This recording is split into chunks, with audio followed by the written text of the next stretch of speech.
So the first thing we're going to do is go ahead and create an account on Supabase. I'll leave a link to it in the description below. Once you've created your account, you might see something like this.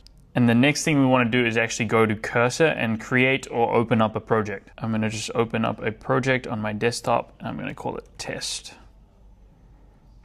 From here, we can go up to the top right-hand corner here, open settings, go to tools and MCPs, and you're gonna notice that there's no MCP tools here, so we can add a custom MCP. The simplest way to do this is to go to the Cursor Docs website right here. I'll leave a link to this in the description below, but you can pick your client, so Cursor or Claude Code, VS Code, Codex, any of these that are listed right here.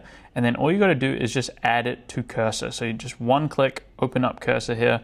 It's going to pop up with this window here, install it. You need to connect it to verify authentication. It's going to pop up with this here. You can just go ahead and click open. And this right here is just asking for API access to the organization that we just created on our Supabase account. So we can authorize this for Cursor and then go ahead and open Cursor here. It may take a bit of time, but once you see that green there, you're connected to the Supabase MCP. You can then call all of these tools, but of course, likely you'll probably be using the AI editor to do this. That's all you need to do. It's super simple. If you're new to Supabase, MCP, that kind of thing, I'd recommend checking out this project guide. We go step by step on all the things you need to know to set up your own Supabase database in a working app. We cover the security aspects, auth, querying, all of the above, so I'd recommend checking it out. See you in the next one. Peace.